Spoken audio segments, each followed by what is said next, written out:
আজ শুক্রবার 24শে বৈশাখ 2026 সালের 8ই মে, কুম্ভ রাশি, কুম্ভ লগ্ন, অ্যাকোয়ারিয়াস সাইন জাতক জাতিকাদের আজকের দিনটি কিন্তু মধ্যম প্রকৃতির অতিবাহিত হবে।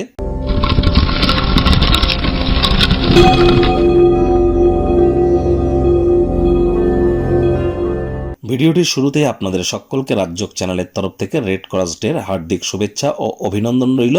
হিউম্যানিটি, মানবতাকে প্রাধান্য দেওয়ার জন্য, মানবতাকে সুপ্রতিষ্ঠিত করবার জন্য আমাদের তরফ থেকে আমাদের সকলের যে কর্ম এবং দায়িত্ব সেগুলি আমাদের পালন করা আজ অবশ্য কর্তব্য।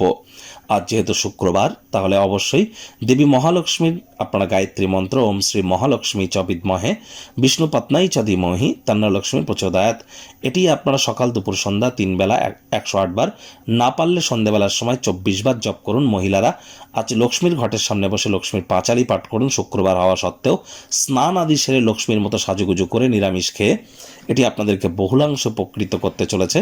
মাথায় রাখবেন, যে আসনে বসে আপনারা ঈশ্বরের নাম জপ ধ্যান আরাধনা করেন, সে আসন আপনার অতিরিক্ত অন্য কাউকে কিন্তু টাচ করা উচিত নয়। স্নানের জলে হাফ কাপ কাঁচা দুধ, গোলাপ জল বা আতর বা ইত্যাদি দিয়ে স্নান করুন।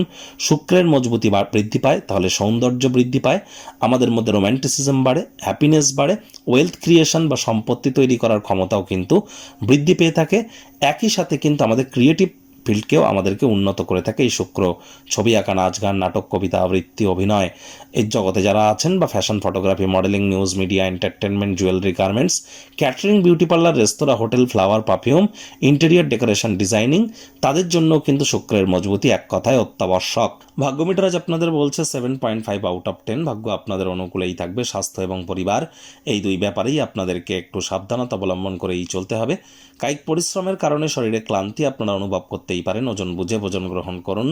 রাস্তাঘাটে সাবধানে গাড়ি ঘোড়া চালান। কোনো প্রকার নেতিবাচক অনুভূতির আশ্রয় ভুলেও যেন গ্রহণ করবেন না। হতাশা কিন্তু গ্রাস করতেই পারে। অর্থগত ব্যাপারে আয় ইনকাম বাড়বে। নতুন উদ্যোগ পরিকল্পনার পাশাপাশি নতুন নির্মাণ কার্যের শুরুয়াতও আজ করা যেতেই পারে। চাকরিজীবীদের জন্য অফিসের পরিবেশ এক প্রকার বেশ। বস কলিগদের সাথে ভাব ভালোবাসা বাড়বে। কর্মে গতি অনুভব করবেন। নিজের মেধা, দক্ষতা, ট্যালেন্টের দৌলতে প্রশংসার পাত্রপাত্রীও আপনারা হতেই পারেন। কর্মক্ষেত্রে দৃঢ় কোনো পদক্ষেপ এবং অটল সিদ্ধান্ত আপনার সহায়ক ফলাফল আনবে। এজন্য এই সিদ্ধান্ত নেওয়ার পর সেখানে যেন আর 2 কদম পিছিয়ে যাবেন না, এখন 2 কদম এগিয়ে যাওয়ার সময়। আজ জীবনে চলতে থাকা হাজারো অশান্তির মাঝে নিজের জন্য পর্যাপ্ত পরিমাণে সময়ের সুযোগ পাবেন। সেই সময়টিতে নিজের পছন্দের ক্রিয়াকলাপ করে কাটান। অবসরকালীন সময়ে মন্দির, মসজিদ, গুরুদ্বারা ভ্রমণ করুন। আধ্যাত্মিক কর্তাকর্ত্রীদের সংস্পর্শে যান, মেন্টাল রিলিফ পাবেন। শিক্ষার্থী বিদ্যার্থীরা যে কোনো প্রকার পরীক্ষা প্রতিযোগিতায় সফলতা প্রাপ্তি করবেন। উচ্চশিক্ষার জন্য যারা বিদেশ যাত্রার কথা ভাবছিলেন, ভাগ্যদেবীও আজ আপনাদের পক্ষেই আছেন। সন্তান সন্ততি থেকে থাকলে তারাও তাদের কৃতিত্বের দ্বারা আপনাদেরকে গর্বিত অনুভব করাবে। হাউস ওয়াইফদের জন্য দিনটি এক প্রকার বেশ। প্রেমিক প্রেমিকা, স্বামী স্ত্রী দিনটিকে যতটা সম্ভব রোম্যান্টিক করে তোলা যায় সেই প্রচেষ্টাই তো আপনাদের জারি রাখা উচিত। অবিবাহিতদের বিবাহের যোগ পরিলক্ষিত হচ্ছে। যারা প্রেমে পড়েননি তাদের জীবনে স্বপ্নের নারী বা পুরুষের আগমন আজ কিন্তু হতেই পারে। একটু প্রচেষ্টা আপনাদেরকেও করতে হবে।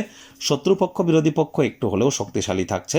পরিবার পরিজন, নিকটের স্থানীয় ব্যক্তিবর্গ, বন্ধু স্বজন, কারোর উপরেই জোর করে নিজের মতামতকে যেন জাহির করতে যাবেন না। আজ সবচেয়ে ভালো হয় যদি পছন্দের মানুষজনের সঙ্গে আপনার সম্পর্ক খারাপ হয়, তাহলে সেখানে পুনরায় কোনো সমস্যা উপস্থাপন করা থেকে বিরত থেকে কথা বলুন কম, শুনুন বেশি। কথায় আছে, বোবার কিন্তু কোনো শত্রু নেই। আর আজ আপনাকে আবারও বলছি, যার আবেদন আপনার হৃদয় ছুঁয়ে যায়, এমন কারোর সাথে সাক্ষাৎ হওয়ার সম্ভাবনা প্রবল। সেখানেই মেন্টাল রিলিফকে আপনারা খোঁজবার চেষ্টা করুন। তাড়াহুড়ো হটকারিতা করলেই কিন্তু ক্ষতি।